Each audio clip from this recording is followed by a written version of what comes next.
Warahmatullahi wabarakatuh. Sampai bertemu lagi di video ini dalam pendekatan sistemik dalam intervensi psikologi klinis. Nah, ini adalah materi kita untuk pertemuan ke-14. Di mana pendekatan sistemik dalam psikologi klinis bertujuan untuk mengurai dinamika keluarga dan juga komunitas untuk pemberian intervensi yang holistik. Nah, kita bisa menilai bahwa secara umum terapi psikologi klinis itu bentuknya adalah kecil atau mikro, atau disebut dengan sistem kecil. Tetapi dalam dua konsep ini kita juga menggunakan sistem besar. Makanya di sini kita bahas mengenai sistem kecil versus dengan sistem besar. Sistem kecil itu merupakan unit sosial terkecil yang memiliki batas dan pola interaksi yang jelas, misalnya keluarga, pasangan. Lalu kemudian dalam sistem kecil ini, fokus dalam perbaikan adalah pola komunikasi, struktur hierarki, peran, dan juga aturan di dalam keluarga. Sedangkan dalam sistem besar, kita akan berinteraksi dengan jaringan yang lebih luas yang mempengaruhi individu dan juga sistem kecil. Contohnya adalah kelompok teman sebaya, sekolah, organisasi, komunitas, dan juga budaya setempat. Dan fokus dari pendekatan ini adalah kebijakan, norma sosial, sumber daya komunitas, dan juga dukungan sosial. Nah, sebagai seorang psikolog klinis, kita harus mampu melihat bahwa klien itu tidak kita nilai hanya sebagai individu, tetapi klien merupakan bagian dari berbagai sistem yang saling mempengaruhi. Dan intervensi di satu level sistem bisa saja berdampak pada level lainnya. Pertama, kita akan bahas dulu mengenai sejarah singkat dari terapi keluarga. Awal mulanya itu pada tahun 1940 sampai 1950. Bermula dari para peneliti dan klinisi, misalnya Gregory Bateson, yang mempelajari komunikasi pada keluarga dengan anggota yang mengalami skizofrenia. Nah, disinilah mereka kemudian menemukan konsep double blind. Lalu keilmuan ini juga berkembang di tahun 1960 sampai 1970-an, di mana pada masa ini mulai muncul aliran-aliran besar. Yang pertama seperti terapi struktural atau yang dicetuskan oleh Salvador Minuchin, di mana terapi ini berfokus pada struktur dan juga batasan dalam keluarga. Yang kedua, muncullah terapi strategis seperti MRI Group yang dicetuskan oleh Jay Haley, di mana fokus pada pemecahan masalah itu secara pragmatis dengan tugas-tugas yang dirancang khusus. Yang ketiga, muncullah terapi transgenerasional yang dicetuskan oleh Murray Bowen, yang menelusuri bagaimana pola hubungan lintas generasi kemudian mempengaruhi individu. Nah, integrasi dan pengembangan dari terapi keluarga ini dimulai pada tahun 1980-an hingga sekarang. Sehingga di saat ini kita melihat mulai muncul berbagai pendekatan seperti naratif terapi, solution focus terapi, dan juga integrasi dengan evidence-based practice. Secara umum, terapi keluarga itu bisa kita lihat ada 4 jenisnya. Yang pertama adalah structural family therapy atau terapi keluarga struktural yang dicetuskan oleh Minuchin, di mana Minuchin ini melakukan konsep peta keluarga yang terdiri dari subsistem orang tua, anak, dan masing-masingnya memiliki batasan. Di mana tujuan dari terapi ini adalah mereorganisasi struktur keluarga yang awalnya dianggap kaku atau kacau. Dan teknik dalam melakukan reorganisasi ini yaitu joining, enactment, dan juga restructuring.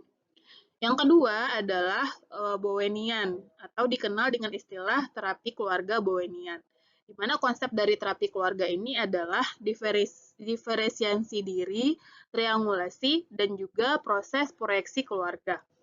Di mana tujuan dari terapi ini adalah meningkatkan tingkat diferensiasi diri masing-masing sehingga setiap anggota keluarga itu tidak terjerat di dalam konflik internal. Yang ketiga yaitu terapi strategis yang dicetuskan oleh MRI dan juga Haley. Di mana konsep dari terapi ini adalah masalah dipelihara oleh solusi yang salah yang terus diulang-ulang.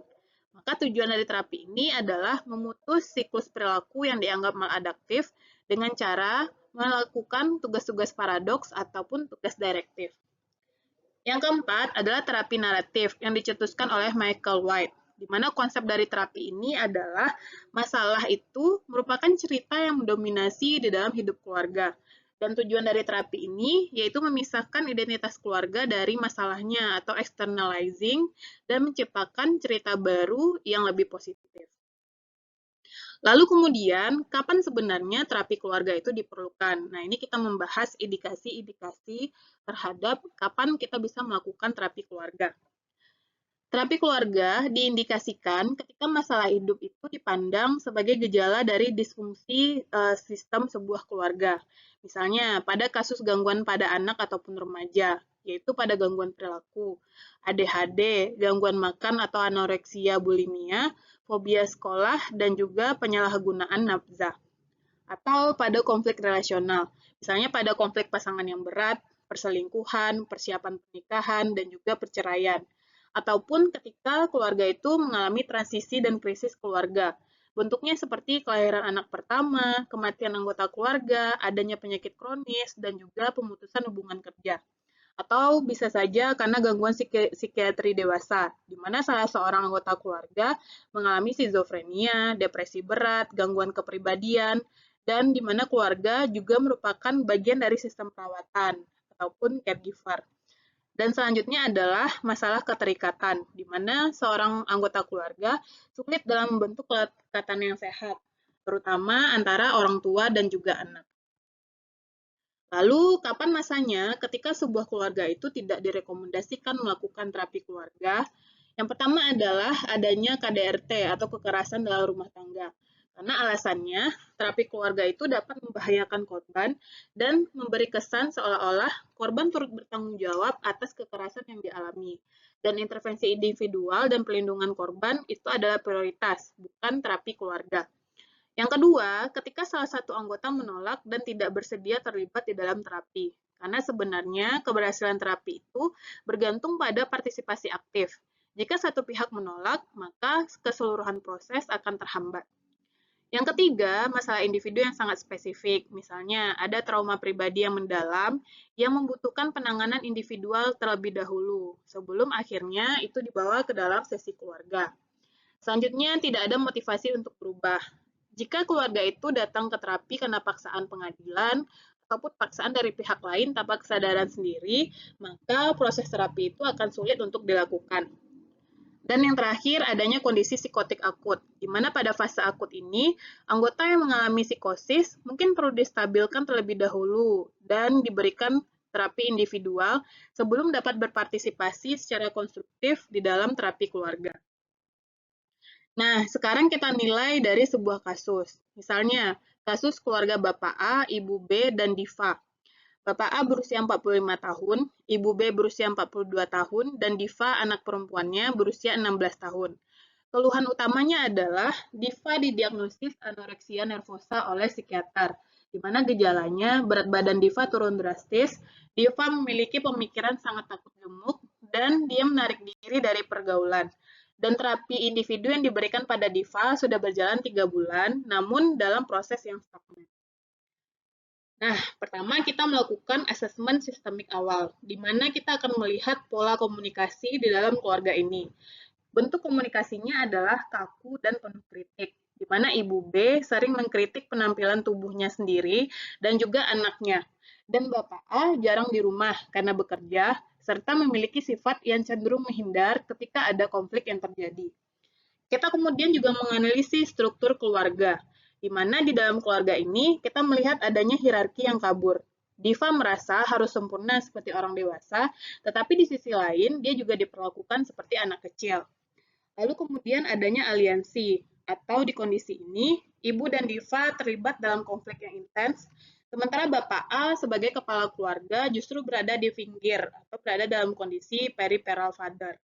Dan yang ketiga adanya batasan, di mana batasan antara subsistem orang tua dan anak dalam kondisi ini tidak jelas.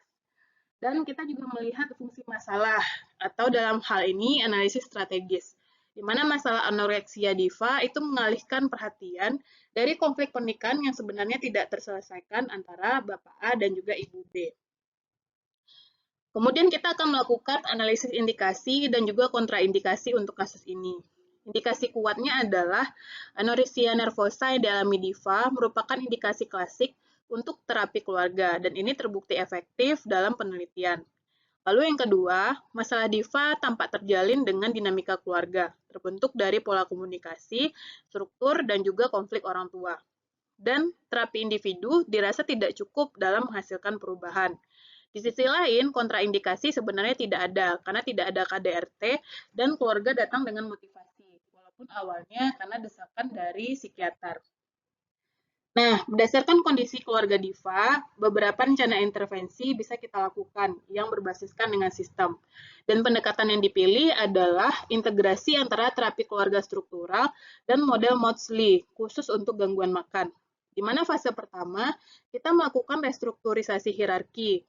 Tujuannya adalah mengembalikan orang tua pada posisi yang bertanggung jawab atas pemulihan makan DIVA, di mana teknik dari fase ini adalah melakukan sesi makan keluarga yang diamati terapis, kemudian orang tua didukung untuk bersikap tegas dan bersatu dalam memantau pola makan DIVA.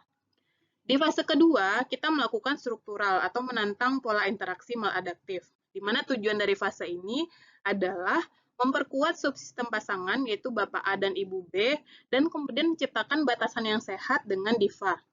Kita melakukan hal ini dengan teknik enactment, dengan cara meminta orang tua berdiskusi tentang rencana weekend tanpa melibatkan DIVA, sementara DIVA diminta untuk mendengarkan.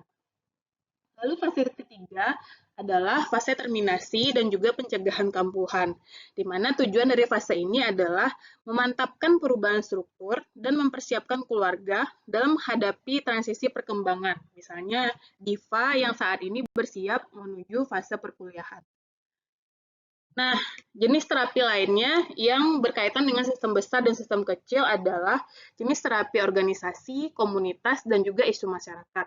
Misalnya di psikologi organisasi, fokus dari terapi ini adalah bagaimana kita bisa menjaga kesehatan mental di tempat kerja, lalu kemudian menyelesaikan manajemen konflik, lalu mengatasi burnout, dan juga mempertahankan budaya organisasi.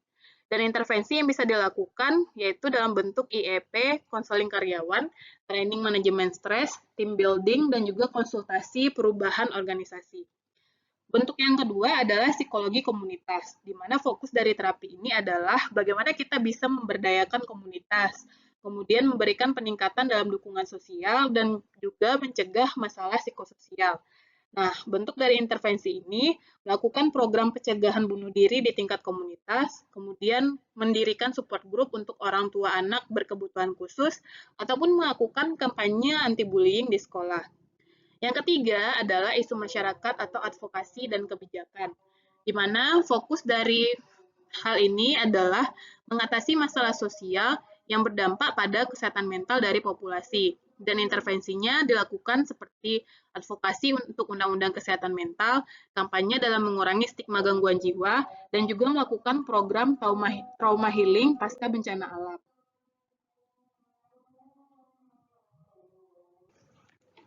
Selanjutnya, bagaimana caranya kita menghubungkan kasus tersebut dengan sistem besar? Misalnya, di dalam lingkungan sekolah, kita akan melakukan koordinasi dengan guru BK, yang maksudnya adalah untuk memantau kondisi DIVA di sekolah dan juga mencegah bullying terkait dengan penampilannya. Yang kedua, dalam lingkup komunitas ataupun kesehatan, bentuknya adalah merujuk keluarga ke support group untuk orang tua dengan anak gangguan makan, jika memang komunitas ini ada. Dan ketika memang ini dilakukan, maka ini memberikan dukungan sosial dan juga mengurangi perasaan terisolasi yang dirasakan oleh DIVA.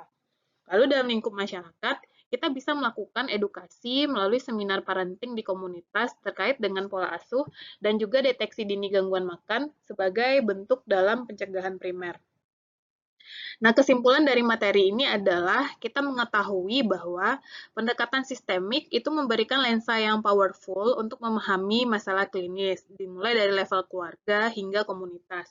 Lalu kemudian pemahaman yang tepat tentang indikasi dan kontraindikasi ini bisa menjadi terapi keluarga yang sangat krusial untuk keselamatan dan juga keberhasilan dari intervensi yang kita berikan. Dan terkhusus pada kasus anoreksia yang dialami DIVA, ini menunjukkan bagaimana intervensi yang terintegrasi tersebut pada sistem kecil atau keluarga dan dukungan yang diberikan oleh sistem besar seperti sekolah dan komunitas bisa menciptakan perubahan yang berkelanjutan. Baik, sekian saja materi kita untuk pertemuan ke-14. Saya akhiri. Assalamualaikum warahmatullahi wabarakatuh.